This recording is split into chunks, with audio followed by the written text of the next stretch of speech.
सोच में सकारात्मकता लाएं, जीवन को बेहतर बनाएं। मनोदर्पण पर कॉल लगाएं, मनोबल अपना और बढ़ाएं। मनोदर्पण पर कॉल लगाएं, मनोबल अपना और बढ़ाएं। चलो आज ही प्रण ले हम, मानसिक स्वास्थ्य सुधारे हम। चलो आज ही प्रण ले हम, मानसिक स्वास्थ्य सुधारे हम। मनोदर्पण के काउंसलर से परामर्श पाने के लिए डायल करें टोल फ्री नंबर 844-844-0632। नंबर एक बार फिर सुने 844-844-0632। नमस्कार, आप सभी का बहुत बहुत स्वागत है CIET NCERT के इस लाइव इंटरेक्टिव सेशन में जो सत्र है सहयोग का। मैं सृजन राजपूत आप सभी का स्वागत करती हूं और आप हमें देख रहे हैं eVidya चैनल नंबर 6 से 12 पर और हमारे official YouTube channel NCERT official के माध्यम से। आप सभी जानते हैं सहयोग और परिचर्चा सत्र जो है मनोदर्पण के द्वारा चलाए गए बहुत सुंदर ब्यूटीफुल इनिशिएटिव है जो मिनिस्ट्री ऑफ एजुकेशन और आत्मनिर्भर भारत अभियान के अंतर्गत आते हैं और जिसका बहुत स्पष्ट मीनिंग है या कहूँ कि मोटिव है as a this is a for providing psychosocial support to across the country for mental well-being of students and stakeholders various whether you are a parents whether you are a teacher so सभी के एक शारीरिक और मानसिक सुदृढ़ विकास के लिए मनोदर्पण के अंतर्गत ये सभी सत्र जो है संचालित किए जाते हैं। ऐसे ये सहयोग सत्र जो कि लगभग हर शाम 5 से लेकर 5:30 तक आपके समक्ष आता है और हम कुछ ऐसे मुद्दे ऐसे विषय आपके लिए चुनकर लाते हैं जहां कि जिनके जरिए आप अपनी मनोस्थिति को अपनी मानसिक स्थिति को और बेहतर बना सकते हैं। तो ये मनोदर्पण के अंतर्गत आता है, इसलिए सबसे पहले आपको यही बताना चाहूंगी कि आप किसी भी समस्या को लेकर मनोदर्पण के हेल्पलाइन नंबर पर जो कि टोल फ्री हेल्पलाइन नंबर है उस पर कॉल करके अपनी समस्या का समाधान जो है पा सकते हैं, हमसे अपनी समस्या साझा कर सकते हैं। ये नंबर है 8448440632। आप इसे ज़रूर नोट करें। इसके अलावा आप हमारे CIET NCERT के IVR नंबर पर भी कॉल कर सकते हैं। ये है 8800440559। तो ये वो 2 फ़ोन नंबर्स हैं जिनके ज़रिए आप हमसे जुड़ सकते हैं। आप अपनी किसी भी समस्या को लेकर हमें मेल भी लिख सकते हैं। मेल के लिए आपको टाइप करना होगा sahyog.ncert@ciet.nic.in या फिर आप जिस भी चैनल के माध्यम से देख रहे हो हमें तो आप dth.class6-12@ciet.nic.in पर भी हमसे संपर्क कर सकते हैं। आप हमें eVidya चैनल नंबर 6 से 12 के साथ हमारे official YouTube channel NCERT official के माध्यम से देख रहे हैं तो आप लाइव चैट बॉक्स ऑप्शन में कमेंट कर भी अपना प्रश्न हमसे पूछ सकते हैं। मैं सृजन राजपूत हूँ और परिचय देना चाहूँगी अब हमारे आज के एक्सपर्ट्स का और आज के विषय का। हम आज बात करेंगे dealing with exam stress through self empowerment. तो किस तरह से आप एग्ज़ाम्स के दौरान परीक्षाओं के दौरान अपनी जो सेल्फ एम्पावरमेंट है उसके साथ काम कर सकते हैं और बेहतर डील कर सकते हैं इन अपनी शक्तियों के साथ, इन आपकी मजबूती चीज़ों के साथ। इसी पर बात करने के लिए हमारे साथ गेस्ट ऑनलाइन मीडियम से जो है हमारे साथ जुड़ चुके हैं। मैं परिचय देना चाहूँगी संजय कुमार पाटिल सर का। सर प्रैक्टिसिंग काउंसलर हैं। सर नमस्कार, बहुत बहुत स्वागत है। नमस्कार मैडम। मुझे बहुत खुशी हो रही है परिचय देते हुए डॉक्टर MS करियप्पा का। सर RIE NCERT भोपाल से हमारे साथ हैं। सर नमस्कार, आपका भी बहुत बहुत स्वागत है। नमस्ते madam, thank you. As we're going to move on this topic, so first of all, we would like to know to Mr. Kariyappa sir, what is exactly exam stress? क्या है exam stress and how does it affect that students' achievement? किस तरह से ये बच्चों को आगे बढ़ने से, उनकी achievements पर काम करने से रोकता है? तो सबसे पहले विषय को आपसे जानते हैं, sir please. Yes madam. So thank you for the session and also good evening to all the viewers. So if you talk exam stress.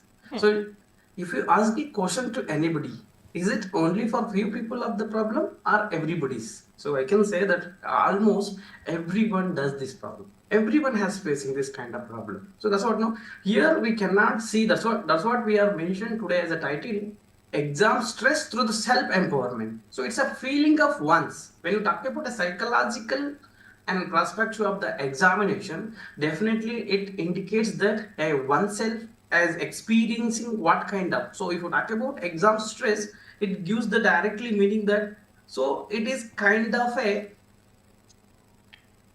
feeling that some kind of uncomfortable tension or maybe anxious or kind of a pressure. So what kind of pressure? When we feel kind of a pressure, so when we see or when we have no adequacy in ourselves, either lack of proper preparation, or might be we feel that there is a something which high expectation from us or maybe with others, or maybe we can see that there is some kind of a fear of failure. Maybe if I go with this preparation, if I go with this kind of exam presentation, might I have a kind of a feeling that or fear that may going to be a fail, either failure or maybe a low performance. So in this manner, if you talk about that as a psychological feeling, if you talk about that, so when you observe that, so there only most of the times the reasons are different to the different person.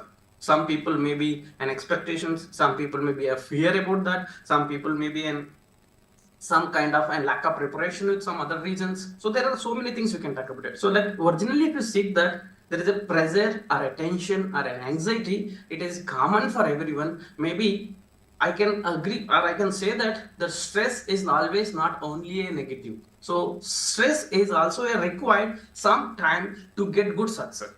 So we have also shown that so many researchers are also mentioned that so many researchers a little apprehensive anticipation before an examination is really help to get good performance or maybe good success in the upcoming exams or maybe that. So this manner, if you talk about that, the stress is always we may not say that it is a wrong. Also, when you think about it as a negative, means the high level stress leads to a negative impacts. So there we have to be concerned about it. That's what no. Again, stress is most important to the any examiner. Distress is need to be a negative. So there we need to give some kind of cautions. Please, the next slide. You can go to the slide.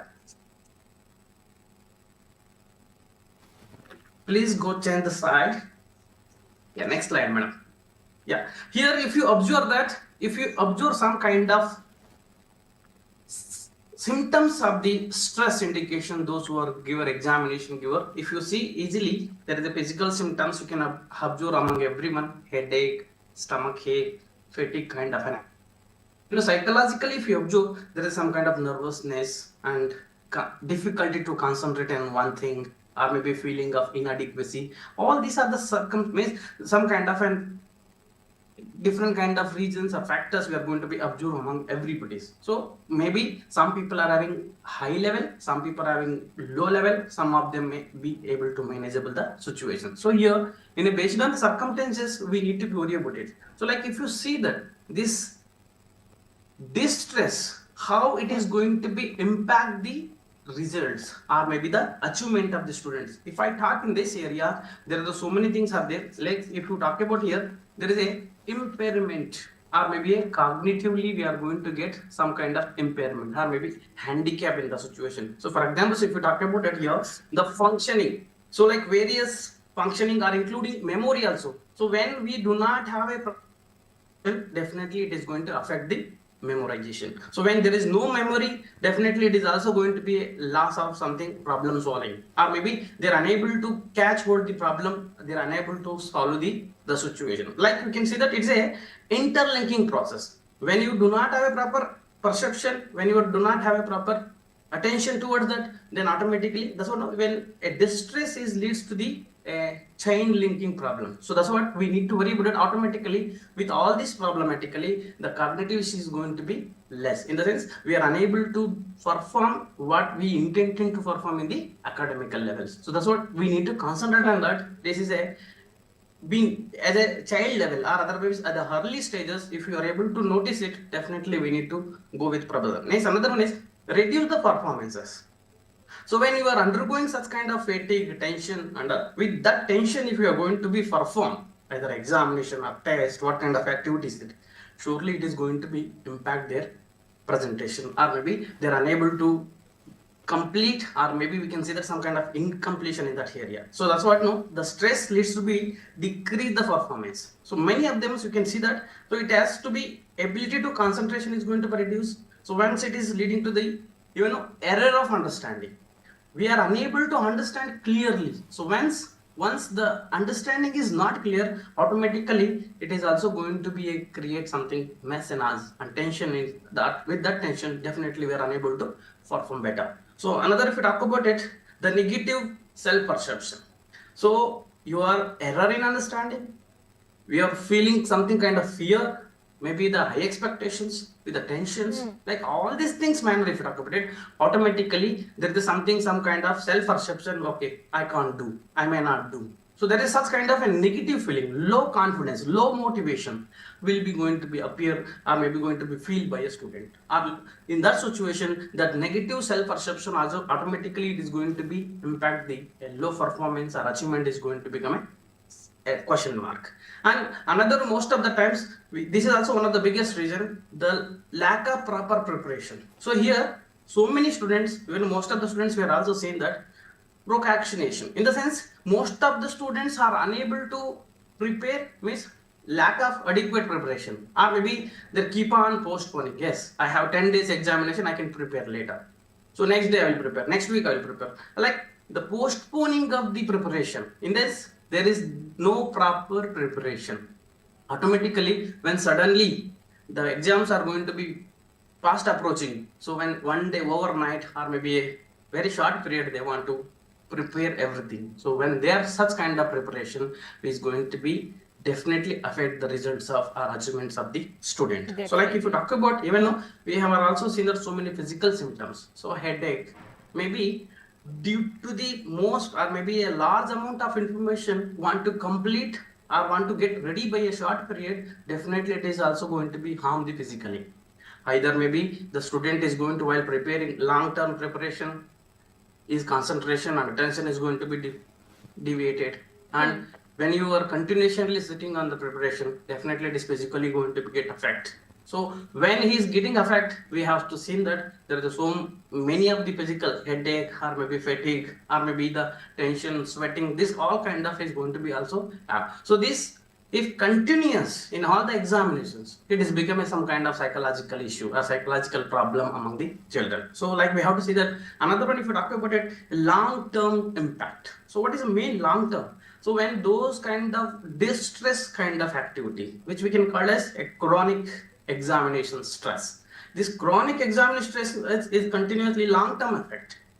Yes. Maybe due to the lack of preparation, or maybe due to some fear of success, or maybe some kind of inadequacy in their, or maybe the low confidence or low motivation, when they are continue to the right, or maybe performing the less, or maybe getting less, or maybe when they are going to compare with others, then automatically it is going to be suddenly one, it's burned out by themselves.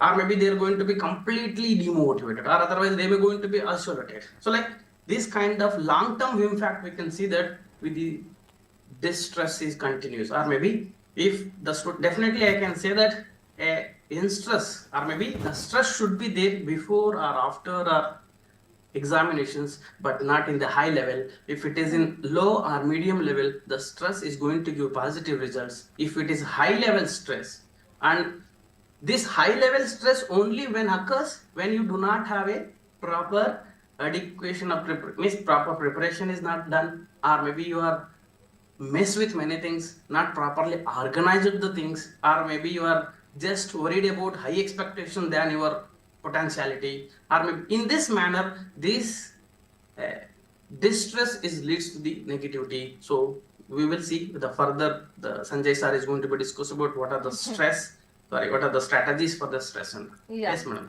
But that's a wonderful information, actually a fruitful information we're getting from you, and thanks a lot for this information. I really want to thank to Mr. M.S. Karyappa for this. Now next I want to ask to Mr. Sanjay, how do you deal with stress during exams, and what strategies help relieving stress related to an upcoming exams, as exam is going to actually exams तो चल ही रही हैं बच्चों के, तो ऐसे में बहुत ज़रूरी हो जाता है ये भी जान ले कि क्या स्ट्रेटेजीज हैं जो काम कर सकती हैं। और संजय सर हमारे साथ हैं, संजय सर प्रैक्टिसिंग काउंसलर हैं, रोज़ बच्चों के साथ उनकी ऐसी अनुभूति या उनके मार्गदर्शन करने में वो लगे रहते हैं, और मुझे लगता है वो इस बात को बहुत अच्छे से हमारे जितने भी व्यूअर्स हैं, स्टूडेंट्स हैं, उनके लिए बता सकते हैं। Sir please. Surely, madam, thank you.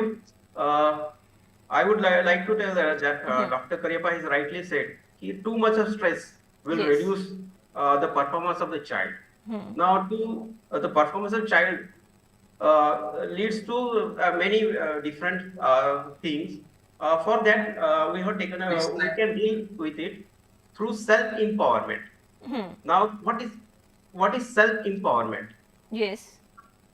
Self-empowerment is the process of taking control of one's own life.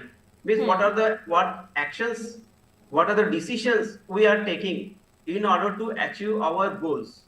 It improve well-being and enhance how it can enhance our quality of life.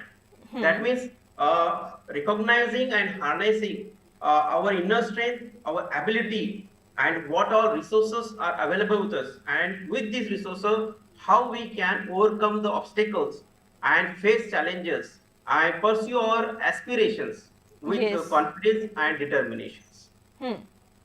I would the aspects of this empowerment are self-awareness.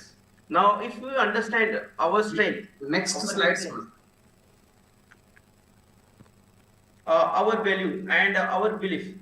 So, if I know what all things I am aware, like my strength, what is my strength? So, this can lead to the foundation of our personal growth and development. The next thing comes under self-empowerment is self-confidence. There is self-efficacy, autonomy, resilience. Also, these are the different aspects of self-empowerment.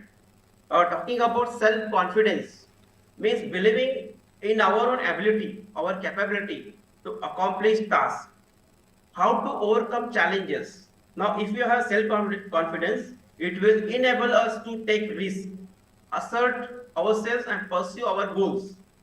Now, self-efficacy means having a strong belief in one's capacity. Means I have a strong belief that I can achieve this goal, I can achieve this outcome. Then if I have self-efficacy, I will have motivation, resilience to face any kind of setback or any kind of obstacle. Then resilience means to ability to bounce back. Suppose if I get into some kind of difficulty, so I should be capable of bouncing back.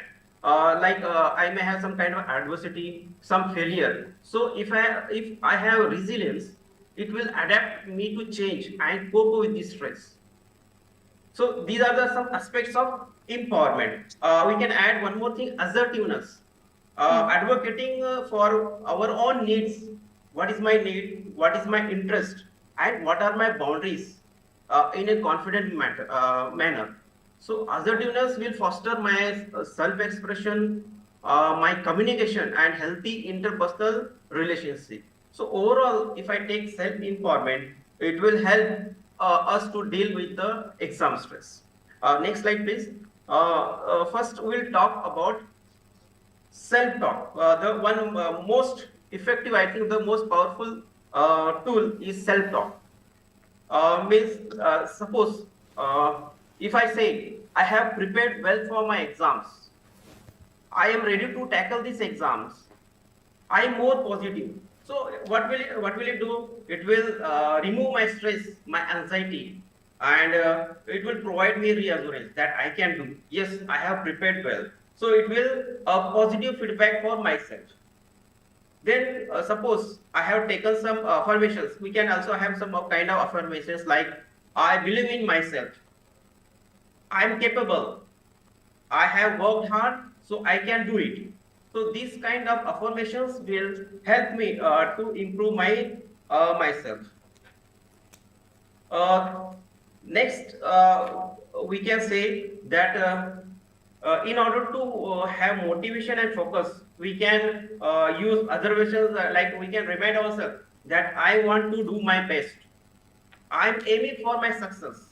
So these type of phrases we can use. These are affirmations you can use to set to set to talk to we can have this type of talk with self that will boost my confidence. It will motivate me. It will give me some focus, and it will relieve my stress. The next step is setting some realistic goals. Now, setting some realistic goals means, first of all, we should know what are my objectives. For objectives, I say we should have every child is smart. So remember smart. S for specific. Our objective must be specific. It should be measurable. M for measurable.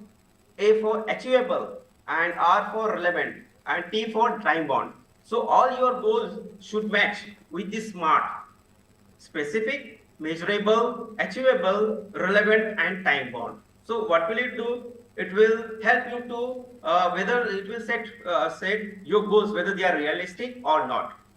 Next, you should reflect on your abilities. You should assess your strength, your weakness, your skills, and resources. That should everything should be realistic. Now, in that you have to consider the factors like what is the time, how much energy you can use, what is the knowledge, what is the support available to you. So these all realistic things which are available with you may help you to remove your stress. Next, you have to find out what are the potential challenges you can have. So anticipate the challenges, obstacles or barriers that can be there during your exams. Now, for these barriers, you should develop some strategies to overcome these challenges and stay on the track. Next, you can do is prioritize your goals. You can identify your work, which is important, which is most important, what is the time period, what are the effort required, which is more important, urgency. So prioritize your goals. Next, after prioritizing your goals, set incremental goals. Increment means start from small goals. Take some small chapter, then some easy chapters, then you can go for difficult. So start with small achievable goals that will build momentum and give you confidence. So gradually increase the complexity, difficulty of your goal from low to high level. That will help you to gain confidence. Yes. Next slide, please.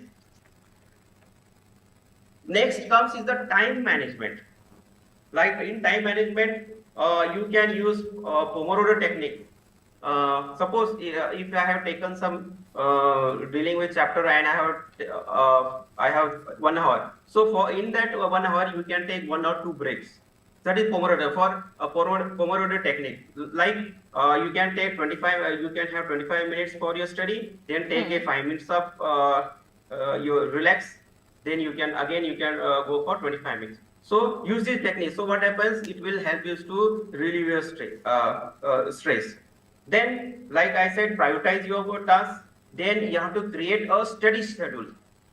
You should have schedule like developer that will give specific time slot for studying each topic, each subject. So you can divide your time study table. Like for I have 5 subjects, how many days are available with me? What are the different topics I have to cover, and what are the marks? Which chapter is having more marks? So you have to give priority to that chapter. Then you have to, like I said, set realistic deadlines for every chapter. Set a deadline. Ki I will do this chapter by this date. Next is use time management technique. Time management means, like I have said, Pomodoro technique. You can work different techniques to find which best technique you can do more work. Like some children, what they do after doing some reading, they write down so that they remember what all things they have learned. So this type of different technique you can adopt. So that's a Then wonderful information we get from you, and now time to wrap up the show. Sir, this is a beautiful session and beautiful information, fruitful information we get from you, and in number of appreciation we get from in live chat box option of YouTube. For that, thank you so much. I would like to thank Mr. Sanjay Kumar Patil. Sir is a practicing counselor, is with us. Sir, thank you so much for the session. And I really want to thank to Mr. M.S. Karyappa is joining from NCRT Bhopal. Sir, thank you so much to you also. Thank you, madam. thank you, dear madam. Viewers, आप सभी का भी बहुत बहुत धन्यवाद और दिल से धन्यवाद कि आप सभी हमारे साथ जुड़े हैं। और जाते जाते आप सभी स्टूडेंट्स को एक मंत्र और देना चाहूँगी, that before anything else preparation is the key of success. So start trusting your self. अपने आप पर विश्वास करना शुरू कीजिए और प्रिपरेशंस करना शुरू कीजिए। देखिए कैसे आपके एग्ज़ाम्स बेहतरीन तरीके से जाएंगे और अपने आप को बहुत कॉन्फिडेंट महसूस करेंगे। आपकी मानसिक और शारीरिक स्थिति दोनों ही बहुत बेहतर रहेंगी। तो आज हमने सहयोग सत्र के माध्यम से बात की कि किस तरह से आप डील कर सकते हैं एग्जाम स्ट्रेस को अपनी सेल्फ एम्पावरमेंट के जरिए। तो आपने बहुत कुछ जाना हमारे आज के प्रैक्टिसिंग काउंसलर से, हमारे एक्सपर्ट से, कि किस तरह से आपको काम करना है टाइम को लेकर और सब चीज़ों को लेकर। सो आई एम श्योर आप इस यूट्यूब का जो ये लिंक क्रिएट हुआ है हमारे आज के सेशन का, आप अपने फ्रेंड्स के साथ, अपने फेलोज के साथ भी शेयर करेंगे, सो दैट सबके पास इसकी रीच हो और सब इसका जो है अधिक से अधिक लाभ उठा सके। हमारी आज की बातचीत का यही हो चुका है समय कि इस बातचीत को समाप्त करें, और आपसे चाहूंगी कि आप हमारे सहयोग सत्र और मनोदर्पण के अंतर्गत सहयोग और परिचर्चा सत्रों से भी जुड़ें और हमारे CIT NCRT के सभी लाइव इंटरेक्टिव सेशंस के साथ जरूर जुड़ें। आपकी संध्या शुभ हो। यहाँ मैं सृजन राजपूत आप सभी से चाहूंगी अनुमति। नमस्कार। सोच में सकारात्मकता लाएं, जीवन को बेहतर बनाएं। मनोदर्पण पर कॉल लगाएं, मनोबल अपना और बढ़ाएं। मनोदर्पण पर कॉल लगाएं, मनोबल अपना और बढ़ाएं। चलो आज ही प्रण ले हम, मानसिक स्वास्थ्य सुधारे हम। चलो आज ही प्रण ले हम, मानसिक स्वास्थ्य सुधारे हम। मनोदर्पण के काउंसलर से परामर्श पाने के लिए डायल करें टोल फ्री नंबर 844-844-0632। नंबर एक बार फिर सुने, 844-844-0632।